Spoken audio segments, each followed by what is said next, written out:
Hello. Let's see if I'm live.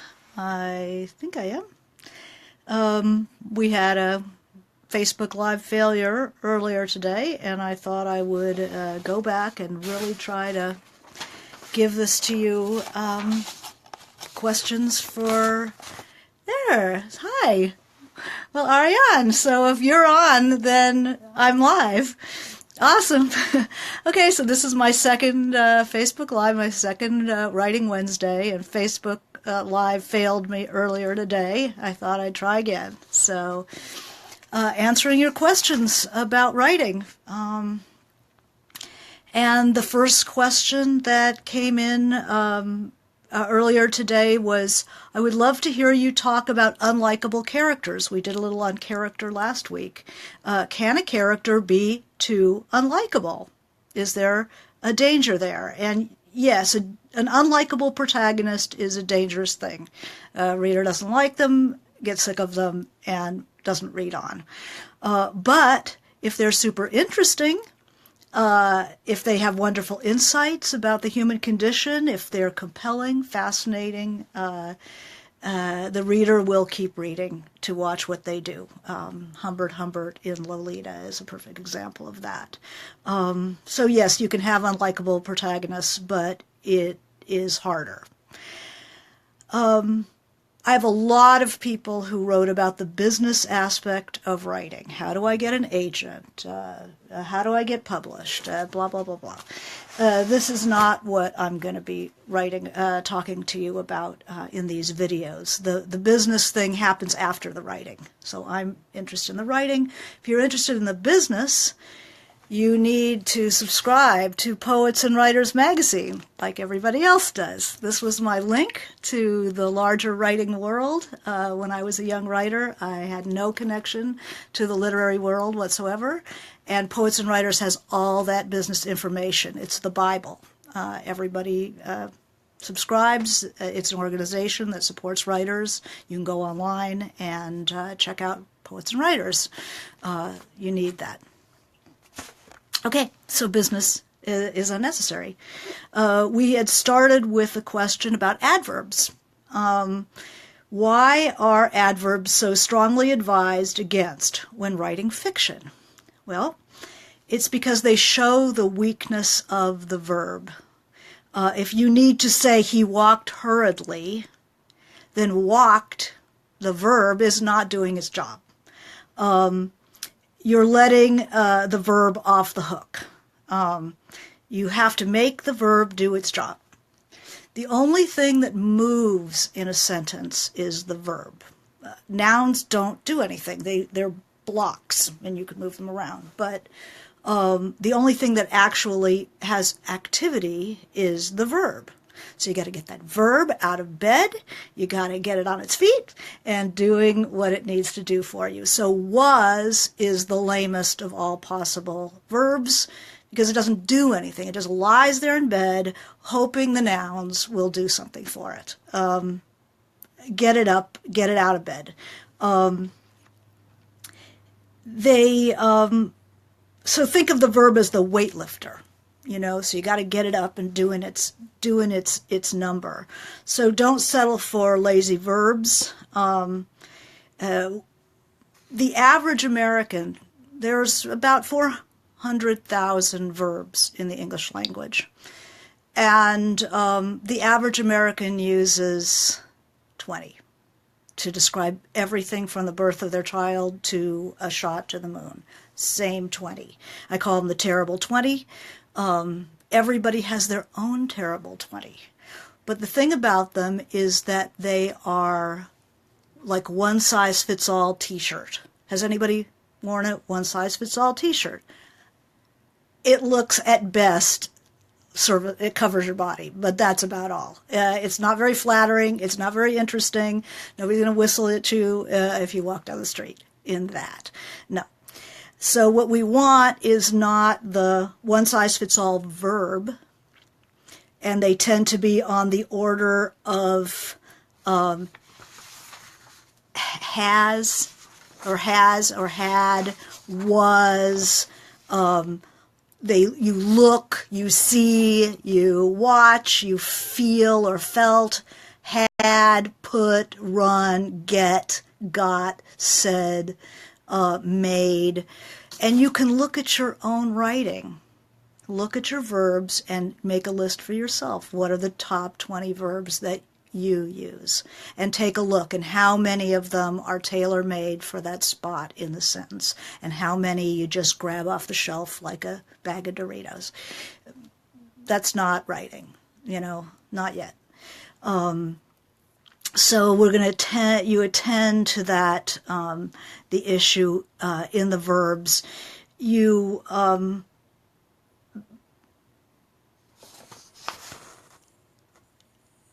In general, you want the verb every once in a while just to knock your socks off.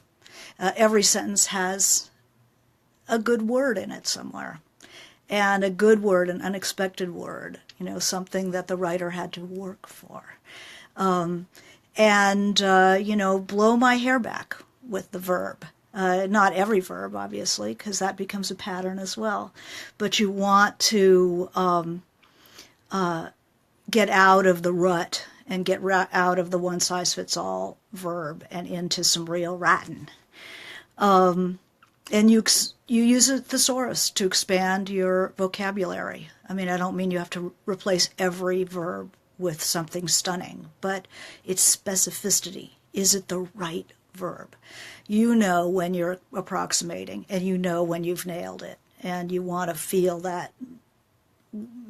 Often it comes in the rewriting, but address those verbs, really look at them and say, is that working as hard for me as it should? And just in general, you're going to get out of you need to get out of the one-size-fits-all writing. Nouns, verbs, the whole thing. It goes for patterns, people who use the same words over and over. If you notice you have favorite words, you get that word once in a story, if it's your favorite word. If it's just notice your patterns, look at search your document and see how many times, or highlight your verbs. Ask yourself, how many times do I use the word see or watch? You get like one or two in a page. And the same goes for patterns of sentences. Notice if you write the same sentence. Most people write the same sentence over and over and over again. The average American will write a 10 to 12 word sentence over and over again with no dependent clauses, nothing short, nothing long, just the same sentence, and the reader falls asleep. You always want to switch it up. So if you're going to write, sentences are very stretchy. So you can, if you like a long sentence, dependent clauses, use an introductory clause from time to time. It gives the reader confidence that you know where you're going. As he was wondering, X happened. That's an introductory clause. But sentences are stretchy. So if you notice you like to use I tend to like to use long sentences, then make sure to put some short, punchy sentences in there too to keep the reader awake. If you tend to like shorter sentences, connect some from time to time and see if you can handle a bulkier sentence. And what that does is it shows the reader that you have control over your language. It's not unconscious. So this is like the next layer of writing here. This is the art. So you want to switch it up. Then I guess the last tip I'd like to talk about right now is the cliche. Now, anybody who's ever studied with me knows that this is a real bugaboo with me. And one class even gave me this at the end of the year. Ban the cliche. And then they wrote some cliches on the back. It was very funny. Anyway, I never hit anybody with it. My God. What am I, a frat or something? But kill a cliche. Kill it dead. What is a cliche? Okay. Well, a cliche is not just something that you've heard 100 times. A cliche is not just worn out phrase. A cliche is anything you have ever heard before, ever.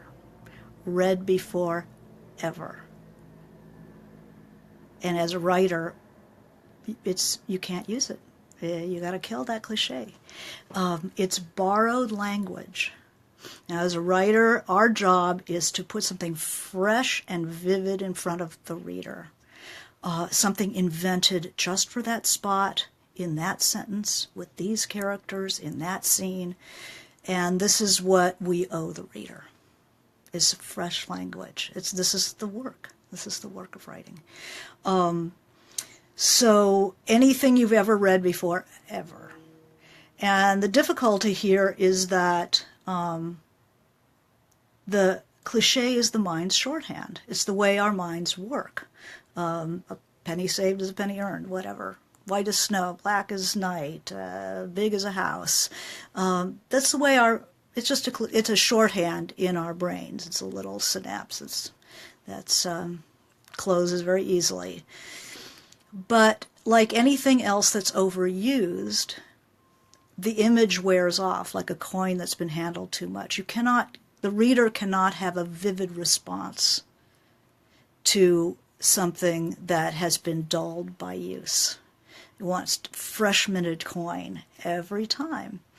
And this kind of thing is where honesty in writing comes in, because what happens is the first thing you think of is the overworked cliche, black as night, white as snow, blah, blah, blah. But the second thing that will come to mind is something Shakespeare said, or something Virginia Woolf said. And that, too, is a cliche. I hate to tell you. But this is where honesty comes in. You have to ask yourself, have I ever heard that before? Do I know where else that came from? Did I invent that for this moment? And if the answer is no, get rid of it. Go back and sit there and ask yourself, what is it? What is it really? For instance, it could be adjective-noun pairs that you've seen before. Golden sunset. Anybody hear that? Can't use it. Fire engine red. There are thousands of other reds besides fire engine red, but you need to do the work and think of them. It can be a metaphor, instead of big as a house, quiet as a mouse, you sit there and you try to invent big. What else? What else can be that big? Say, let's look at round as an apple. Okay, round as an apple. Surely in your story, with your point of view character, there are going to be fresh ways of thinking about something round. Round as a river stone, round as her young eyes, round as a new Aggie marble.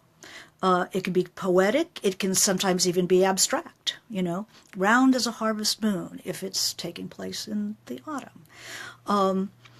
And you can write your way out of a cliche by being more specific. So, for instance, round as a Granny Smith apple and twice as tart. You say something original, interesting, gives the reader something for their trouble of reading you. Give them more. Give them something more. Writing is a lot of work, and it takes a lot of honesty to come up with the fresh thing. So here's an exercise. Make a list of cliches. You can do the adjective noun thing, fire engine red, etc. Make 10 of those. You can do metaphors, quiet as a mouse, big as a house, blah, blah, blah. 10 of them. And then write 10 fresh ways of describing the same thing. 10 fresh metaphors for big as a house. How big was it? How small was it? How, quiet was it? How noisy was it? and the reds, all the reds. Doesn't have to be fire engine. What else is red? And it doesn't have to be. It doesn't have to be a thing. It can be abstract. Some of the more interesting descriptions, metaphors are abstract. You know.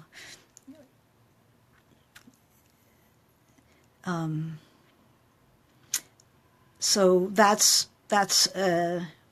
just a little bit to start out with. Get those verbs up on their feet and kill the cliche. And we'll talk to you next week, and hopefully at noon Pacific time, if Facebook supports me. All right, thank you.